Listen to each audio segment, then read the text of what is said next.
Radio. I'm your host for Adrenaline Motorsports. The radio program is on 1680 AM on your dial. We're talking about the home show and what is going to be presented there, and we're going to be fortunate enough to have our car actually in a booth there at the show. And we'd like very much for those who are listening to our program that have interest in having a look at what one of these land speed cars look like. And we'll be glad to be there and have kind of be there, answers and questions and answers, and present what the thing's all about. And we're going to be representing our radio show here, our Adrenaline Motorsports. And we are very proud of the privilege to be able to do that. And we look forward to talking to all those who want to come by the booth and visit us and kind of have a look at what version, one version of motorsports it's out there. And that was one of the things I wanted to mention is the home show. It was real important that we want to kind of toot our whistle for that. We want to brag on what we spend all year building. So that was the intent of my bringing that up. Also that if you're into gardening, that is also another reason why we're going to the home show. Is that personally I have a small orchard of avocados, and there's a lot to be said for that too. And there, of course, in my short period of being a small orchard owner is the last several years. It's been fun, and I enjoy it. It's a nice hobby, and again, so it goes hand in hand. I think that we're able to talk about race cars, and we talk about growing things, and it's a good outing to go to a home show. And again, it's only a couple of days, and I think it would be a good visit. And we'd like to say hi to you if you want to come by the booth, and look forward to seeing you. In the areas of motorsports, I just wanted to touch bases as to the progress of our project car as we're speaking right now. Even though we're going to have it all together there at the home show, it's not all together now. It's gone through its stages of kind of modification to accept the new experimental engine that we have for it, and how it become into those areas of experimentation is that, again, I explained last time that I work for Nick Arias Jr. Racing Components as a part-time position. And in the process of that, I've been exposed to a lot of neat ideas that Mr. Arias has come up with, and I've incorporated those ideas and parts that he has designed and built into our project engine.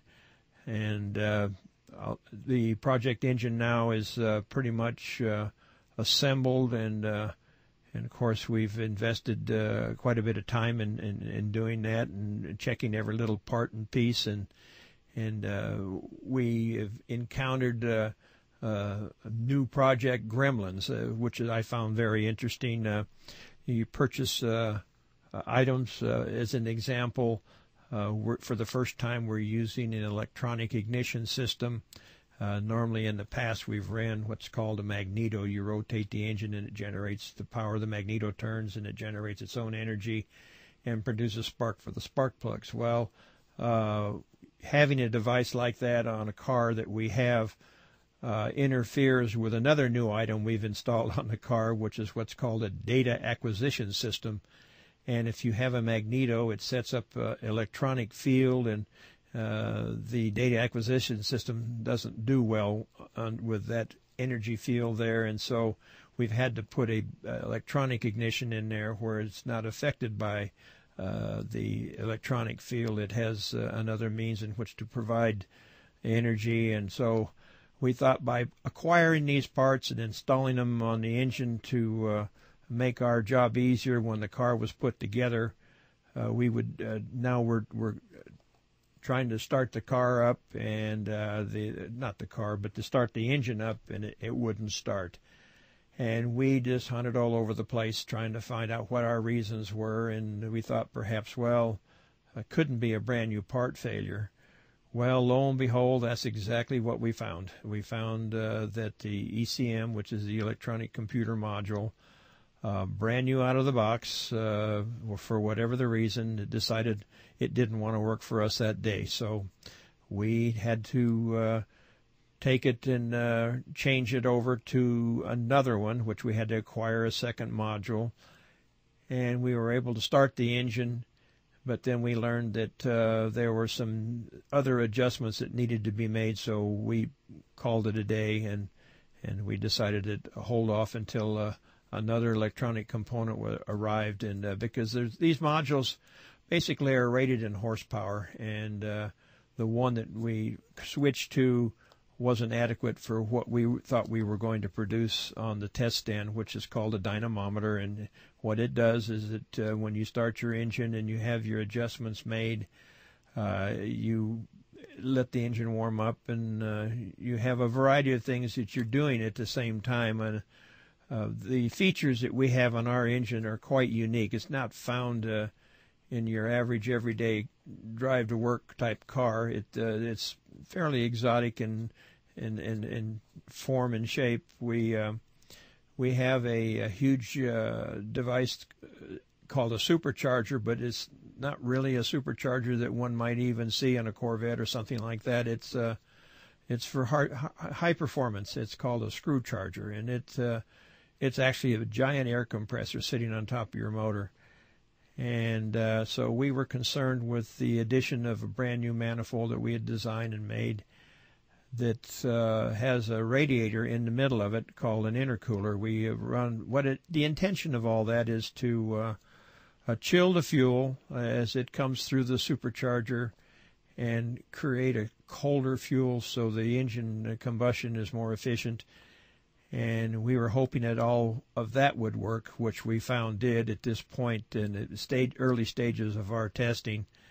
And so we were dealing with that part too. And again, running water through the engine. We have two water sources, one for the engine and one for this intercooler. And the intercooler became a plumbing nightmare because it's parts that we're going to use only one time in a given environment, which is the dyno room, and he'll probably never use it again. But to be creative, we ended up using a regular ice chest that you take to picnics and what have you, and put all kinds of piping on that, and then run lines every which way to run through the intercooler and pumps and the like to make it function just like it was something that was attached to the car, which is we have that already in the car.